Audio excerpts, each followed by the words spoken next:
a heart-wrenching tale of love, loss, and the devastating consequences of letting prejudice poison a mother's heart. When Rebecca, a small-town girl raised in a world of rigid expectations, falls for Darren, a black man who challenges everything she was taught to believe, she thinks love can conquer all.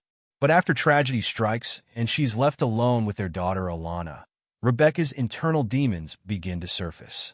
As she struggles with her own prejudices and the weight of her choices, Rebecca makes a decision that will haunt her forever. This powerful story explores how the ghosts of our upbringing can destroy the very things we hold dear, and asks the devastating question, can a mother's love truly be unconditional? But before we dive into this tale, tell us in the comments from where you are watching from today, and don't forget to like and subscribe for more stories like this. The pristine white walls of the Henderson household match their pristine reputation in Cedar Grove, a small town where everyone knew everyone else's business. Inside those walls, 16-year-old Rebecca Henderson sat rigid at the dining room table, her mother Martha's voice cutting through the air like a knife. Back straight, Rebecca. A lady always maintains proper posture, Martha instructed, adjusting her daughter's shoulders. And remember, the Whitman son will be at church tomorrow. I expect you to make a good impression. Rebecca fought the urge to slouch further. Yes, mother. Her father, Richard Henderson, lowered his newspaper just enough to peer over it. The Whitmans are one of the finest families in Cedar Grove. Their bloodline goes back 5 generations in this town. Rebecca pushed her peas around her plate, knowing exactly what her father meant by finest families. The Hendersons had very specific ideas about who was worthy of their social circle, and those ideas were as rigid as the starched collars her father wore to his bank president job. Did you hear about the new family that moved in on Maple Street? Martha's voice dropped to a whisper, though they were alone in their house. They're not like us. I told the neighborhood association we should have stricter regulations about who can buy property here. Rebecca's stomach churned. She'd heard these conversations her entire life. The careful euphemisms, the meaningful glances, the not-so-subtle warnings about those people. Her parents had crafted a careful bubble around her, filled with country club memberships and carefully selected friends from good families. Rebecca, dear, her mother continued, I've arranged for you to volunteer at the church youth group this summer. The right kind of activities with the right kind of people will help you maintain our family standards. The right kind of people, the right kind of friends, the right kind of future. Rebecca's whole life had been a carefully orchestrated symphony of rights and wrongs, with her parents as the unrelenting conductors. Years passed, and Rebecca followed the script perfectly. She dated boys her parents approved of, attended the right social functions, and graduated high school with honors. When it came time for college, her parents selected Riverside University, prestigious enough to maintain their social standing, but close enough to keep their influence strong. But college changed everything. It was in her sophomore year, during a rainy autumn afternoon in the university library, when Rebecca's carefully constructed world began to crack. She was struggling with her statistics textbook when a deep, warm voice broke through her frustration. That problem's tricky, but there's a shortcut. She looked up to find kind brown eyes and a gentle smile. The young man wore a neat button-down shirt and carried himself with quiet confidence. I'm Darren Williams, he said, pulling out the chair across from her. I'm a teaching assistant for Professor Morgan's advanced statistics class. Mind if I show you? Rebecca hesitated for a moment, her parents' voices echoing in her head. But there was something about Darren's presence that felt safe, genuine. Please, she found herself saying. That first study session turned into coffee, which turned into long walks around campus, which turned into conversations that stretched late into the night. Darren was brilliant, compassionate, and possessed a quiet strength that made Rebecca question everything she'd been taught. My dad's a civil rights attorney, he told her one evening as they sat on a campus bench, sharing a bag of popcorn. He taught me that change happens one conversation, one connection at a time. Rebecca found herself opening up about her family, her restricted upbringing, the weight of expectations. Sometimes I feel like I'm suffocating, she admitted. Like I'm playing a role in someone else's story. Darren took her hand, his touch gentle but firm. Then maybe it's time to write your own story. Their relationship developed in secret. Rebecca told her parents she was joining study groups and campus organizations, while really spending time with Darren. They found quiet corners of campus, off-the-beaten-path restaurants, and secluded parks where they could just be themselves. "I love how your mind works," Darren told her one day as they lay on a blanket under a massive oak tree, discussing everything from philosophy to physics. "You're so much more than what your parents want you to be." But the weight of secrecy took its toll. Rebecca jumped at every phone call, worried her parents would somehow discover her betrayal. She lived in two worlds, the perfect daughter at home, and the woman falling deeply in love at school. The discovery was as dramatic as it was inevitable. Rebecca had been feeling ill for weeks, and when the pregnancy test showed positive, her carefully constructed facade crumbled. She sat in her dorm room, staring at the test, when her mother made an unexpected visit. Martha Henderson's scream upon finding the test echoed through the dormitory halls.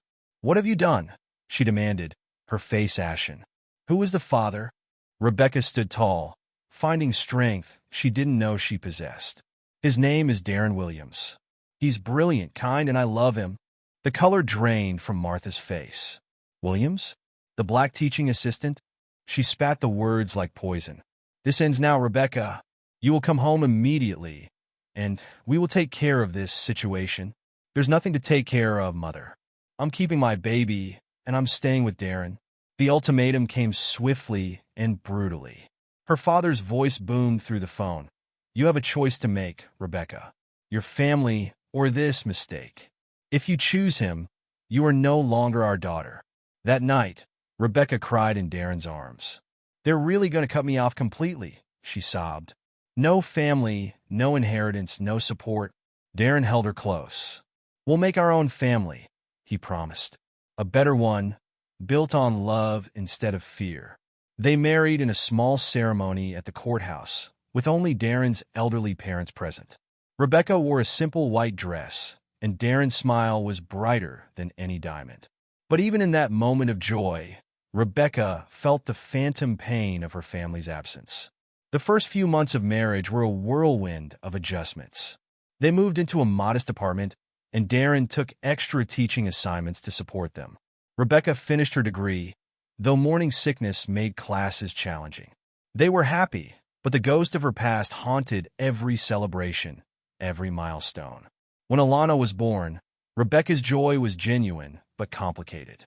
The baby was beautiful, with Darren's warm brown skin and curious eyes. But each time Rebecca looked at her daughter, she saw not only the love she shared with Darren, but also everything she had lost. "She's perfect," Darren would say, cradling Alana with such tenderness it made Rebecca's heart ache. But late at night, when Darren was asleep, Rebecca would look at family photos on social media. Her cousins' wedding celebrations, her parents' anniversary parties, all the events she was no longer welcome to attend. The resentment began to take root, a tiny seed in the soil of her heart. Then came the accident. It was a rainy Tuesday evening. Darren was driving home from the university when a drunk driver ran a red light. The police officer's words blurred together. Impact was instant. Died immediately. "We're so sorry." Rebecca stood in the hospital corridor, holding 3-month-old Alana, feeling like the world had tilted on its axis. Everything they had planned, everything they had dreamed of, shattered in an instant. The funeral was small but dignified. Darren's elderly parents, already frail, seemed to age years in those few days. Rebecca stood at the graveside, holding Alana, feeling more alone than she ever had in her life. In the weeks that followed, grief wrapped around Rebecca like a heavy blanket. She went through the motions of caring for Alana, but each day felt like walking through quicksand. Every time her daughter smiled, Rebecca saw Darren's smile. Every time Alana laughed, it was Darren's laugh echoing through their now-empty apartment. One particularly difficult night, as Alana cried inconsolably, Rebecca found herself staring at her phone, her mother's number on the screen. Surely now, in the face of tragedy, they would welcome her back? But she couldn't bring herself to press call, couldn't bear the thought of one more rejection. Instead, she sat on the kitchen floor, holding her crying daughter, and whispered This isn't the life I was supposed to have. The resentment that had been a tiny seed began to grow, fed by grief and isolation. She looked at Alana and saw not just her daughter, but a reminder of every choice that had led her here. Every bridge burned, every door closed, every dream deferred. Darren's parents tried to help, but they were dealing with their own grief and health issues.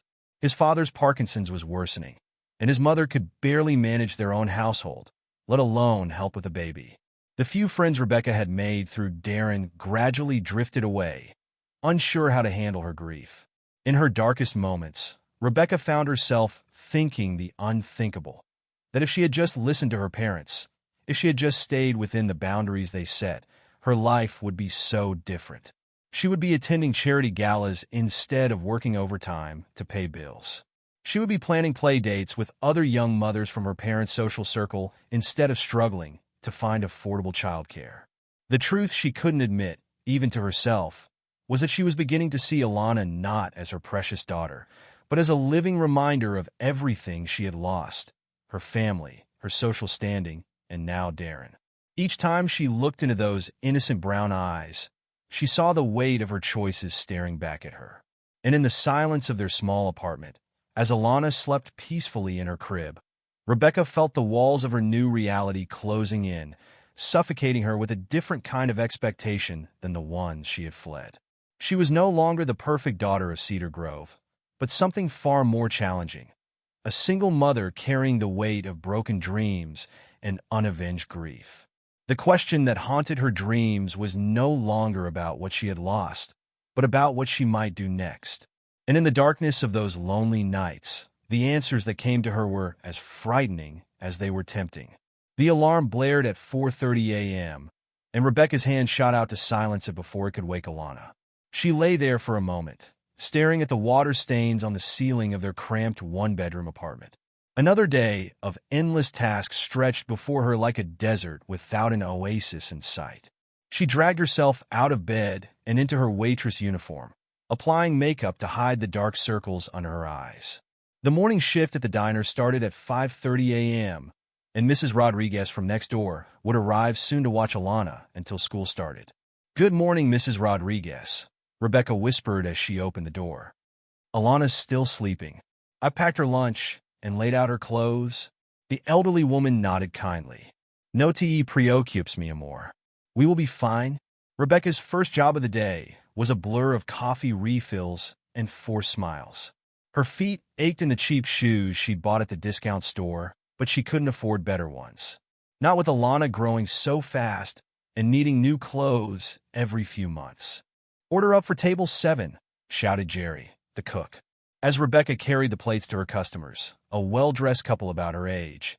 She couldn't help but notice the woman's designer handbag and perfectly manicured nails. Once she'd been destined for that life. "Excuse me," the woman called her back. "This isn't what I ordered. I specifically said egg whites only." Rebecca apologized and returned to the kitchen, fighting back tears of frustration. By the time her shift ended at 2 p.m., she had just enough time to pick up Alana from school before heading to her evening job at the grocery store. Outside Alana's elementary school, the other mothers gathered in tight circles, whispering as Rebecca approached.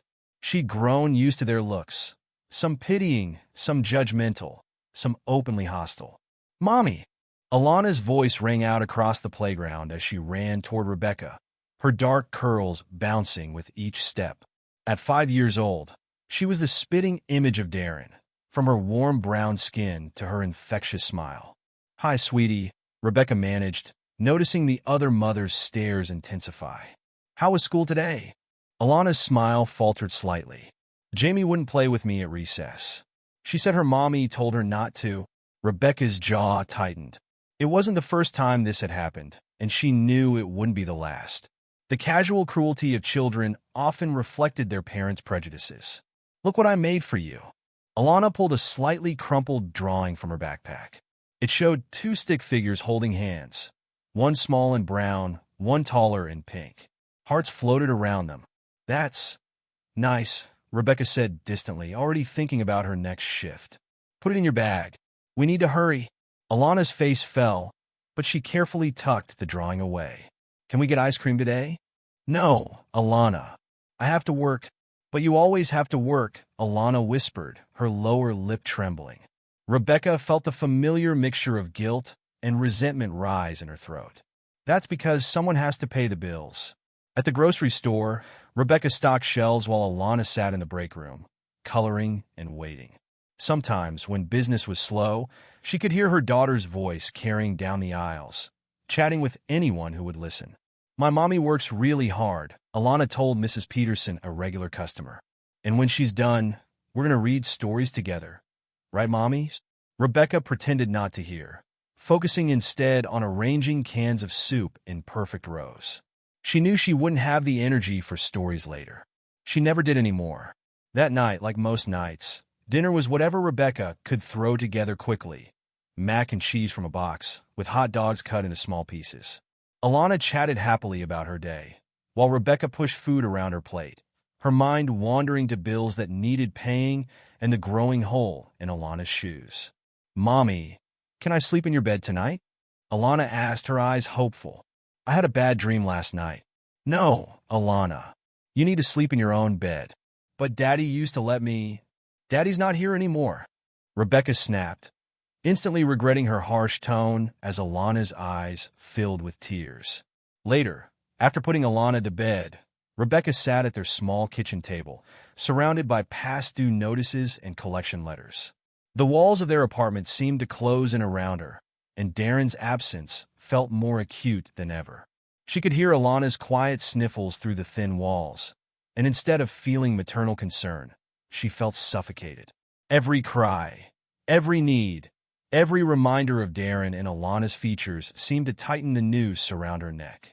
The breaking point came on a Tuesday. It started like any other day, but everything that could go wrong did. Rebecca spilled coffee on her uniform and had to change, making her late for a shift. Her manager, Dr. Pei. At school, Alana had gotten into trouble for pushing a boy who had called her a racial slur, a word that made Rebecca's skin crawl, not just because of its hatred, but because it reminded her of words she'd heard at her parents' dinner table growing up. The school principal, a thin-lipped woman named Mrs. Hawkins, had called Rebecca in for a meeting.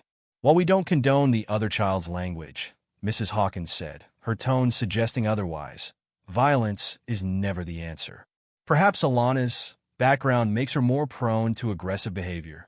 Rebecca sat there, fury and shame warring in her chest. She should defend her daughter, should rage against the injustice. Instead, she mumbled an apology and promised it wouldn't happen again.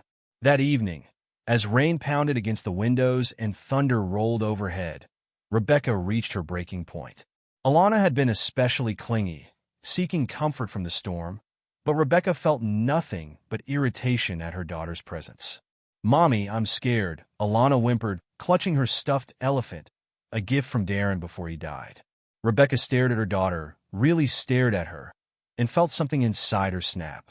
In Alana's face, she saw every dream she'd sacrificed, every hardship she'd endured, every judgment she'd faced.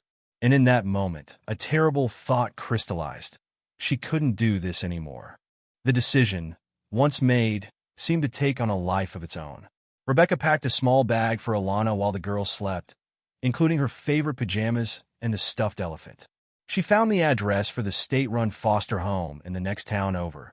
She'd looked it up weeks ago, though she hadn't admitted to herself why. Around midnight, she gently woke Alana. We're going on a little trip, she said, forcing brightness into her voice. Now? Alana asked sleepily, clutching her elephant. Yes, now. Put on your coat. The drive was silent except for the sound of windshield wipers and Alana's occasional questions, which Rebecca deflected. The foster home was a large, institutional-looking building with security lights illuminating its brick facade. Mommy, where are we? Alana asked as Rebecca led her to the front door. This is where you're going to stay for a while, Rebecca said, her voice mechanical. But I want to stay with you. Alana's grip on her hand tightened. Rebecca rang the doorbell, her heart pounding. A tired-looking woman answered, her eyes widening as she took in the scene. I can't take care of her anymore, Rebecca said quickly, before she could change her mind. Her name is Alana. She's 5. She's She needs someone better than me. Ma'am, there are procedures, the woman began, but Rebecca was already pulling her hand from Alana's grasp. Mommy. Alana's voice cracked with fear. Mommy, please. Rebecca forced herself not to look back as she walked to her car, even as Alana's screams pierced the night air. Mommy, please don't leave me. I'll be good. I promise I'll be good. The drive home was a blur. Rebecca told herself she'd done the right thing. Alana deserved better, deserved a family who could provide for her properly, who wouldn't resent her for existing, who wouldn't see a ghost every time they looked at her face. But as days passed, the image of Alana's terrified face haunted her. She imagined her daughter waiting by windows, watching for a car that wouldn't come. She pictured the stuffed elephant growing damp with tears as Alana cried herself to sleep each night. The social worker called several times, leaving messages about proper procedures and legal obligations. Rebecca deleted them all. At the foster home, Alana did wait by the window. Day after day, she pressed her small hands against the glass, watching every car that passed, certain that each one would bring her mother back. The other children tried to include her in their games, but Alana remained apart, clutching her elephant and waiting. Your mom's not coming back, an older girl finally told her, not unkindly. Mine didn't either. You get used to it. But Alana didn't get used to it. Each night, she whispered to her elephant, telling it stories about her daddy who had gone to heaven and her mommy who would surely come back for her. Until one day, she stopped whispering, stopped waiting, stopped believing. Meanwhile, Rebecca threw herself into erasing all evidence of her life as a mother. She donated Alana's clothes to Goodwill, packed away photos, and took extra shifts at work to keep herself busy. When thoughts of Alana crept in, she pushed them away, focusing instead on the future she could now rebuild. She told herself that somewhere, Alana was being welcomed into a loving family who could give her everything Rebecca couldn't. She imagined her daughter growing up in a stable home, with parents who didn't carry the weight of lost dreams and bitter regrets.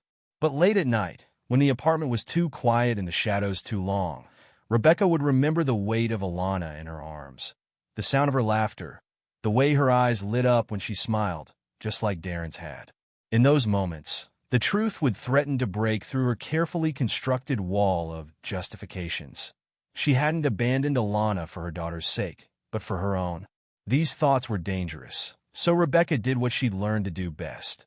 She buried them deep, locked them away with memories of Darren's smile and her parents' rejection and all the other pieces of herself she couldn't bear to face.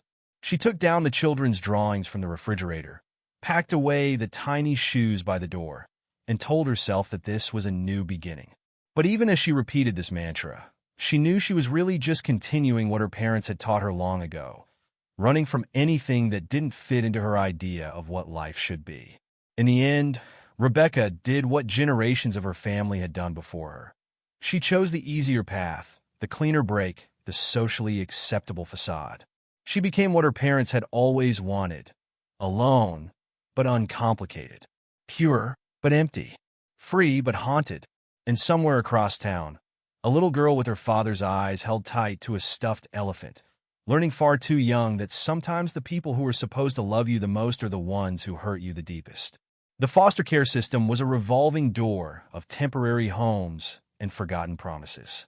In the 3 years following her mother's abandonment, 8-year-old Alana Williams had lived in 6 different houses, each one blending into the next like watercolors in the rain. There was the Peterson family, who kept their mixed-race foster children as status symbols of their colorblind worldview. Mrs. Peterson would parade Alana around her church group like a prized exhibit, while Mr. Peterson complained about her hair products being too expensive. Then came the Stevensons, who had 4 other foster children and treated them all like unpaid housekeepers. Alana spent 6 months there, learning to scrub floors and wash windows until her small hands cracked and bled. The Martins were next, lasting only 2 months before deciding Alana was too difficult after she dared to ask questions about her cultural identity. "We don't see color in this house," Mrs. Martin had said firmly, while simultaneously forbidding Alana from wearing her natural hair to school. Through it all, Alana kept her stuffed elephant, now worn and gray from years of tears and tight embraces. She'd named him Darwin, after reading about the scientist in a library book. Darwin and I are observers, she would tell herself during particularly hard nights. We're studying human nature. It was a rainy Tuesday when Miss Phillips, her fourth social worker in 3 years, drove her to yet another new home.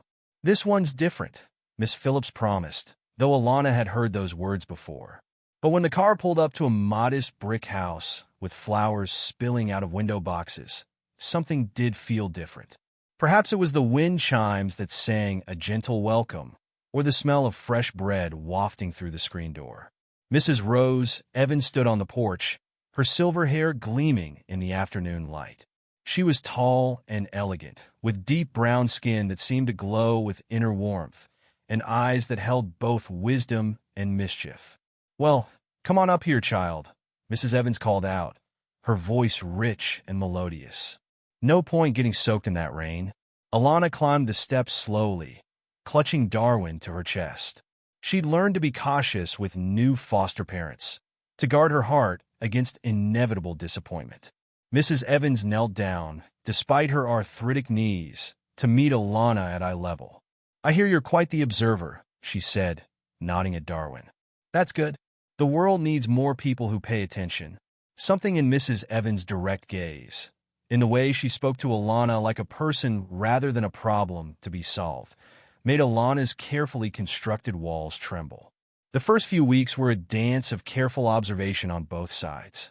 Mrs. Evans never pushed, never demanded instant trust or affection. Instead, she created space for Alana to simply be. One morning, as Mrs. Evans braided Alana's hair with skilled, gentle hands, she began to sing softly, an old spiritual that spoke of strength and survival. "You know," she said, working coconut oil into Alana's curls, "this hair of yours is a crown. Every curl tells a story of where you come from, of the strength you carry in your blood." The other foster homes said it was too difficult to manage, Alana admitted quietly. Mrs. Evans clicked her tongue.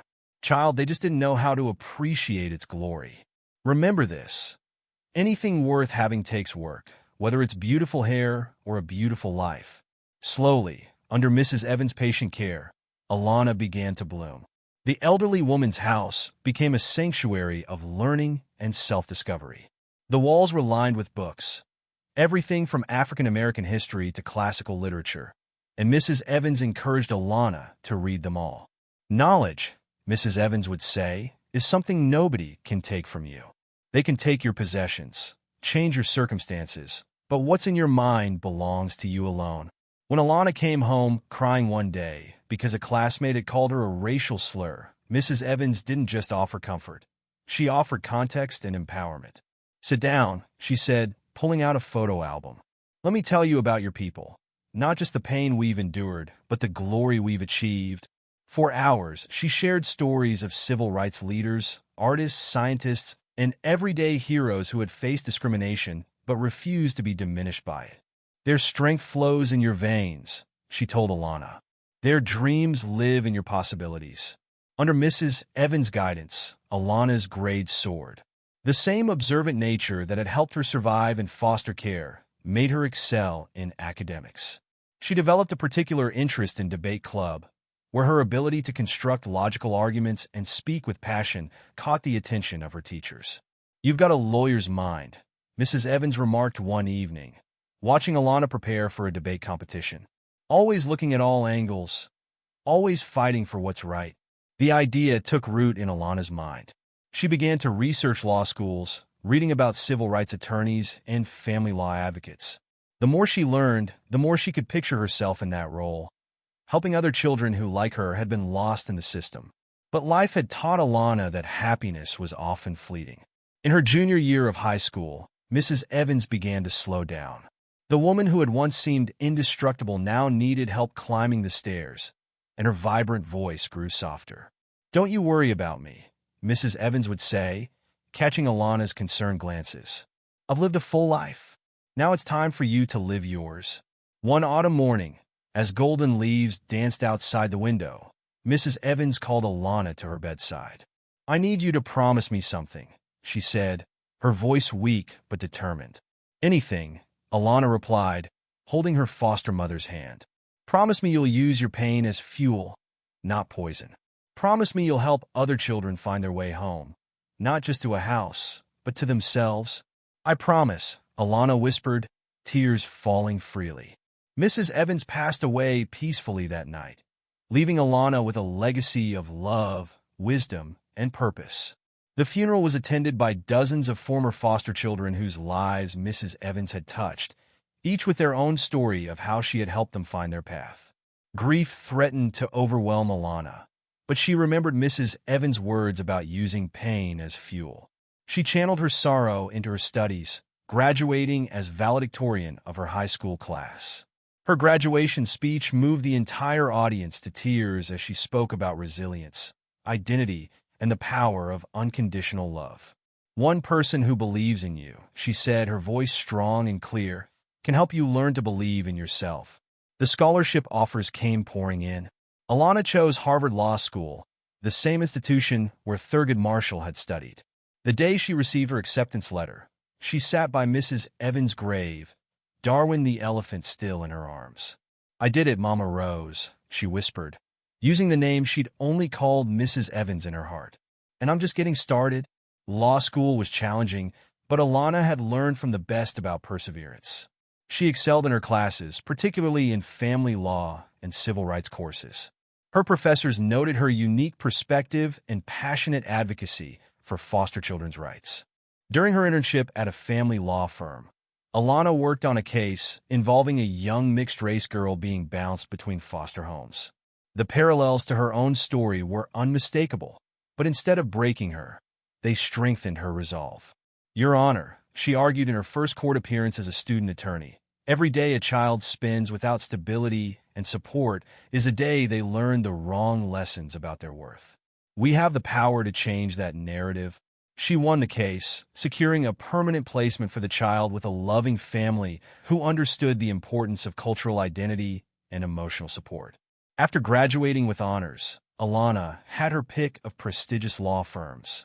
Instead, she chose to join a nonprofit organization specializing in foster care advocacy and family reunification.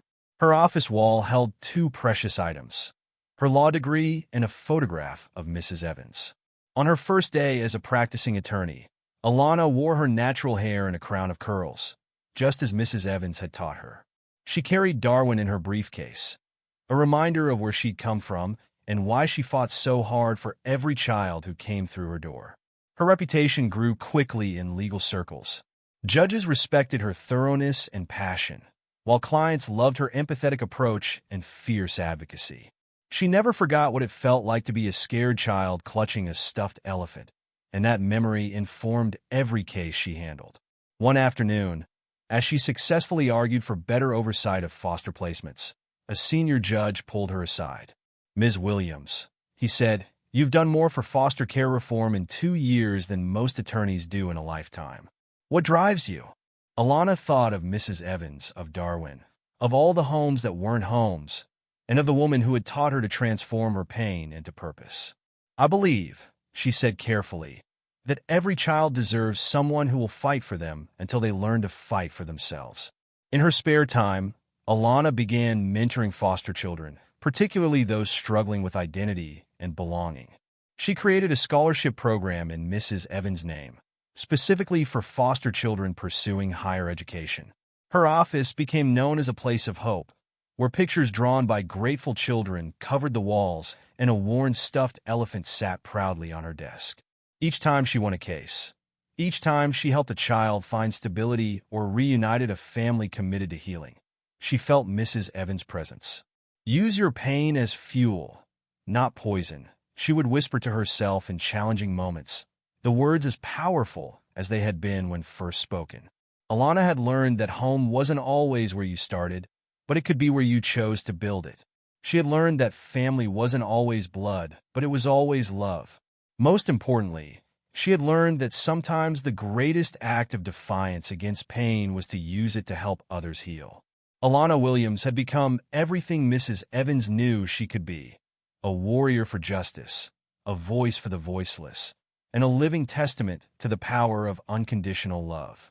She had taken her broken pieces and built them into a bridge for others to cross to safety. And somewhere, she knew Mrs. Evans was smiling. Life had a way of coming full circle, Rebecca thought as she watched her daughter Emma play in the sprinkler. At 12, Emma was the same age Rebecca had been when her own parents began shaping her into their perfect ideal of a daughter. Now, 25 years later, Rebecca had everything she'd been groomed to want: a successful husband, a beautiful home in an exclusive neighborhood, and 2 children who fit perfectly into Christmas card photos. James Thompson, her husband of 15 years, was everything her parents would have approved of: wealthy, white, from a good family. They'd met at a charity gala where Rebecca had been volunteering, desperate to rebuild her life after everything. He'd been recently divorced, looking for someone to help raise his young son Michael, and Rebecca had seemed like the perfect candidate. Their courtship had been swift and practical. Within a year, they were married, and Rebecca found herself living in a house 3 times the size of her childhood home. Michael, who'd been 5 at the time, quickly adapted to having a new mother. Emma came along a year later, completing their picture-perfect family portrait. But perfection, Rebecca was learning, came with its own price. "Mom, watch this," Emma called out, executing a perfect cartwheel through the water. Her long blonde hair, so like Rebecca's own, sparkled in the sunlight. Rebecca smiled automatically, but her mind wandered to another child, another summer, another life. Lately, these thoughts have been coming more frequently, uninvited and unwelcome. Mrs. Thompson, Maria, their housekeeper, appeared at her elbow. The school called. Michael forgot his science project again. Rebecca sighed.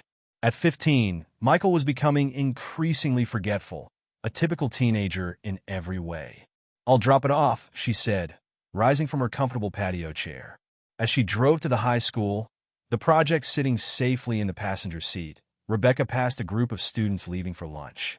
Among them was a young black girl, probably around 15, laughing with her friends. Rebecca's hands tightened on the steering wheel.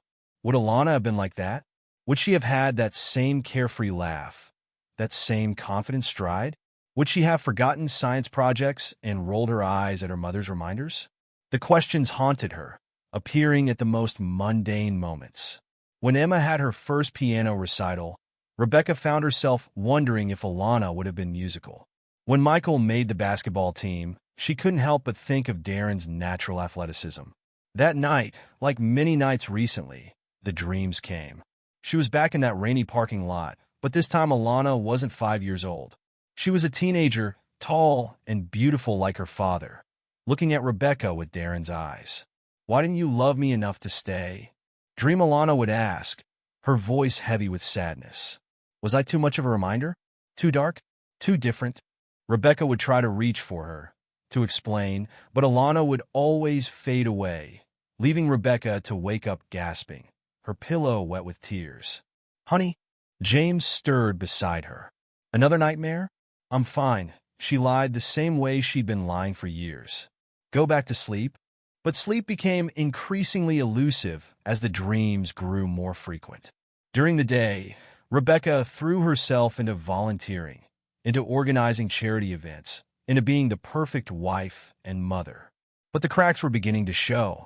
She forgot important appointments. She zoned out during PTA meetings. She found herself staring at old photos hidden in the back of her closet. Photos of a young woman with a black man, both of them smiling, both of them naive enough to believe love could conquer all. The headache started in spring. At first, Rebecca dismissed them as stress, as lack of sleep, as anything but what they really were. But when she passed out during Emma's soccer game, there was no more denying it.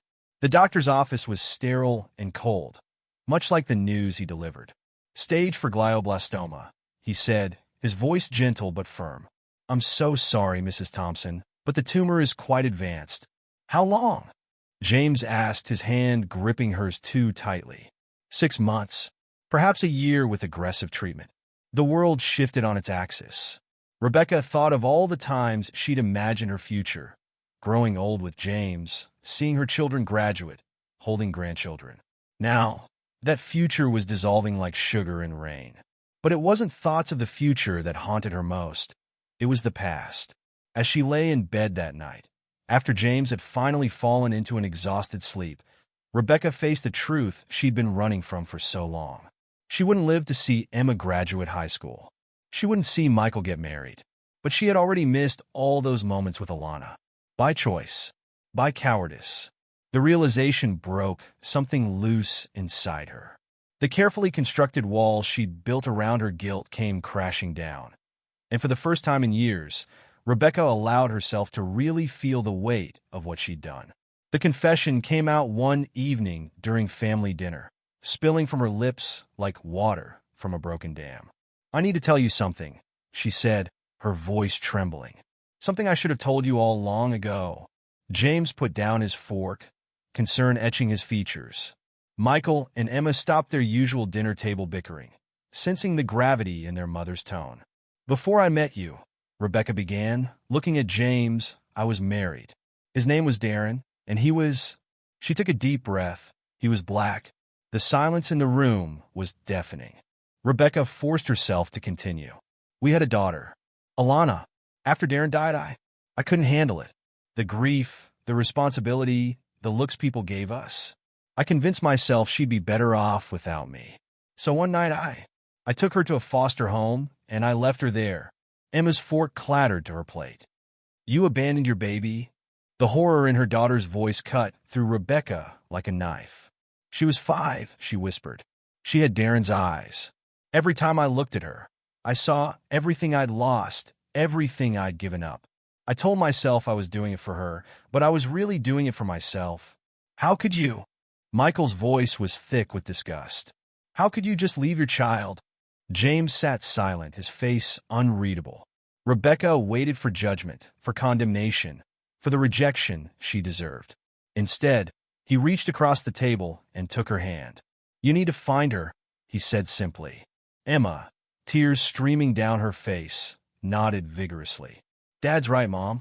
You have to try to make this right." "But how?" Rebecca asked. "It's been years. She probably hates me." "She should hate me? Maybe she does," James said quietly. "But you're running out of time to ask for forgiveness." The next day, James helped Rebecca hire the best private investigator in the city. The PI, a woman named Sarah Martinez, listened to Rebecca's story without judgment. "Actually," Sarah said, after Rebecca finished speaking, "this might be easier than you think. Your daughter's made quite a name for herself." She pulled up a web page on her tablet. There, smiling professionally at the camera, was Alana. She had Darren's warm brown skin and confident pose, but Rebecca could see traces of herself in the shape of her daughter's face, the curve of her smile.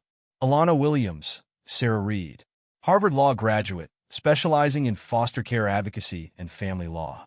She's won several high-profile cases involving foster children's rights. She's quite remarkable. Rebecca stared at the photo, pride and shame warring in her chest. Her daughter had become everything she deserved to be: successful, strong, an advocate for others who had been abandoned like she had been. And she had done it all without Rebecca's help. "She works at the Children's Rights Legal Center downtown," Sarah continued. "Would you like me to arrange a meeting?" Rebecca's hand trembled as she touched the screen, tracing the outline of her daughter's face. "No," she said softly. "I need to do this myself." That night, Rebecca sat at her vanity, looking at her reflection. The cancer treatments had taken her hair, leaving her with a silk scarf wrapped around her head. Dark circles shadowed her eyes, and her cheeks had hollowed. She barely recognized herself. How fitting, she thought, that she should appear as changed on the outside as she felt on the inside. The perfectly coiffed country club wife was gone, replaced by something more real, more vulnerable, more true. Emma appeared in the doorway, holding a photo album Rebecca had never seen before. "I found this in Dad's study," she said. "He's been doing his own research about Alana." Inside were printouts of newspaper articles, award ceremonies, speaking engagements, all featuring Alana. James had been tracking their daughter's achievements, creating a record of the life Rebecca had missed. "She helps kids like she used to be," Emma said, pointing to an article about a successful foster care reform case. "She makes sure they don't get lost in the system." Rebecca's vision blurred with tears. "I was so wrong. she whispered. So terribly wrong. Emma hugged her mother tightly. Then tell her that. The next morning, Rebecca stood outside the Children's Rights Legal Center, her heart pounding. Through the glass doors, she could see a busy reception area, people coming and going with purpose. Somewhere in this building was her daughter. No longer the scared 5-year-old clutching a stuffed elephant, but a successful woman who had transformed her pain into purpose. Rebecca touched the silk scarf covering her head, smoothed her dress, and took a deep breath. She had no right to hope for forgiveness, no right to expect anything from the daughter she had abandoned. But she had to try. She owed Alana that much. As she reached for the door handle, Rebecca caught her reflection in the glass. Behind her, she could almost see the ghost of her younger self, walking away from a crying child on a rainy night. But this time, she wasn't walking away. This time, she was walking toward the truth, toward accountability, toward whatever justice Alana chose to dispense. Whether it ended in forgiveness or final rejection, Rebecca would accept it. She had spent 20 years running from this moment. It was time to stop running. The Children's Rights Legal Center buzzed with its usual morning energy. Alana Williams sat at her desk, reviewing case files while Darwin, her ever-present stuffed elephant, watched from his perch beside her computer. Years of love had faded his gray fur to almost white, but his button eyes still held their steady gaze. Ms. Williams, her assistant, Jenny, appeared in the doorway. There's someone here to see you. She doesn't have an appointment, but she's quite insistent. Alana glanced at her packed schedule. Tell them to make an appointment for next week. I'm preparing for court tomorrow. She says. Jenny hesitated. She says she's your mother. The world stopped spinning for a moment. Alana's hand froze over the keyboard, her heart thundering in her chest. Send her in, she heard herself say, though the voice seemed to come from far away. The woman who entered her office bore little resemblance to the mother in Alana's memories. Gone was the young, frustrated waitress with the perpetually tired eyes. In her place stood a frail figure in expensive clothes, her head wrapped in a silk scarf that couldn't quite hide her illness. But the eyes, those were the same eyes that had looked away that rainy night 20 years ago. Alana, Rebecca whispered, her voice trembling. You look so much like your father. Alana remained seated, her hands gripping the arms of her chair. The little girl inside her wanted to run, to hide, to clutch Darwin and never let go. But she wasn't that little girl anymore. Why are you here? The words came out sharp, clinical, her courtroom voice. Rebecca took a hesitant step forward. I'm dying, she said simply. Brain cancer. And I couldn't leave this world without. Without what? Alana stood now, her professional composure cracking. Without easing your conscience? Without making yourself feel better about abandoning your 5-year-old daughter at a foster home in the middle of the night? I know I don't deserve. Do you know what happened to me? Alana's voice rose, years of suppressed pain breaking through. Do you know what it's like to wait by a window for days, weeks, months, believing your mother will come back? Do you know what it's like to be passed from home to home? Always the odd one out. Always the one no one quite wanted. Rebecca sank into a chair, tears streaming down her face. I'm so sorry. I was young and scared and stupid. I was 5. Alana slammed her hands on the desk. I was 5 years old, and I'd already lost my father. And then you just left me there. Like I was nothing. Like I was trash you could throw away. The words hung in the air between them, heavy with 2 decades of pain. Rebecca seemed to shrink in her chair, her carefully maintained facade crumbling. After your father died, she began, her voice barely above a whisper, I couldn't handle it. Every time I looked at you, I saw him. I saw everything I'd given up, my family, my future, the life I thought I was supposed to have. I told myself you'd be better off with someone else, someone who could love you properly. That's not an excuse, Alana said, but her voice had lost some of its edge. No, it's not. It's just the truth. I was selfish and weak and racist in ways I didn't even understand then. I let my parents' prejudices poison the love I should have had for my own child. Alana picked up Darwin, running her fingers over his worn fur. Do you know what happened after you left? Rebecca shook her head, tears falling freely now. The first foster home kept me for 3 months before deciding I was too difficult. The second one used their foster kids as free labor. The third one, Alana's voice caught. The third one had a son who liked to hurt things smaller than him. Rebecca covered her mouth, horror etched on her face. But then, Alana continued, her voice softening slightly, I met Mrs. Evans. She was everything you should have been. Strong, loving, proud of who she was and who I was. She taught me that my skin wasn't a curse but a blessing, that my heritage wasn't something to be ashamed of but something to celebrate. She sounds wonderful, Rebecca whispered. She was, and she never once thought about giving up on me, no matter how hard things got. She's the reason I became a lawyer. She's the reason I survived. Rebecca stood shakily, reaching into her purse. She pulled out a stack of papers, newspaper clippings, photographs, articles. I've followed your career, she admitted. Every case you've won, every child you've helped. You're amazing, Alana, and I know I can't take any credit for that. No, Alana agreed. You can't. I don't expect forgiveness, Rebecca said. I don't deserve it. But I needed you to know that not a day has gone by that I haven't regretted what I did. And I'm so proud of the woman you've become. Not despite what I did, but because you were strong enough to overcome it. Alana looked at her mother, really looked at her. Beyond the expensive clothes and the signs of illness, she saw something she'd never seen before. Truth. Raw, unvarnished truth. I have 2 children now, Rebecca continued softly. Emma and Michael. They know about you. They want to meet their sister, if you'd ever consider it. But I understand if... Stop, Alana held up her hand. I need time. This is a lot. Rebecca nodded, reaching into her purse again. She pulled out a bundle of envelopes, tied with a faded ribbon. I wrote these over the years.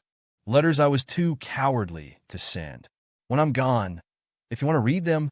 Alana took the bundle, feeling its weight. The weight of 20 years of unspoken words. How long? She asked, her voice softer than before. The doctors say 6 months. Maybe less. Alana sat back down, still holding Darwin. The stuffed elephant had seen her through every crisis, every triumph, every moment of her life. What would he say now? I can't forgive you today, she said finally. Maybe not tomorrow either. But I don't want to carry this anger anymore. It's too heavy, and life is too short. Rebecca nodded, hope flickering in her tired eyes. I have court tomorrow, Alana continued. But maybe we could have coffee next week. Talk more. I'd like that, Rebecca whispered. They did have coffee, and then lunch the week after that. Slowly, carefully, they began to rebuild something. Not the mother-daughter relationship they should have had, but something new, something honest. Rebecca introduced Alana to James, Emma, and Michael. Emma, especially, seemed desperate to know her half-sister, peppering her with questions about her work and her life. Michael was quieter, but equally interested, particularly in stories about her father. But time, as it always does, moved too quickly. 4 months after their first reunion, Rebecca's condition deteriorated rapidly. She spent her final weeks in hospice, with both her families taking turns at her bedside. On her last day, as sunset painted the hospital room in shades of gold, Rebecca reached for Alana's hand. I know I don't deserve it, she whispered, but thank you for letting me know you again. Rest now, Mom, Alana said, surprising herself with the word she hadn't used in 20 years. Just rest. Rebecca passed peacefully that night, with Alana and Emma holding her hands. In the quiet aftermath, Alana finally opened the bundle of letters. They told a story of regret and love, of sleepless nights and tearful mornings. They spoke of pride in her accomplishments, of shame for past actions, of hope for forgiveness. The last one, dated just weeks before their reunion, simply said, I love you. I always loved you. I just didn't know how to love you right. In the months that followed, Alana channeled her complex emotions into action. With help from James, who honored his wife's memory by supporting her firstborn child, she established the Evans-Williams Foundation for Foster Children.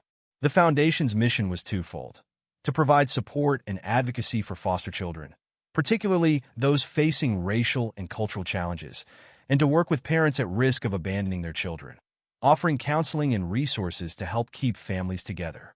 On the day of the foundation's opening, Alana stood at the podium, Darwin sitting proudly beside her notes.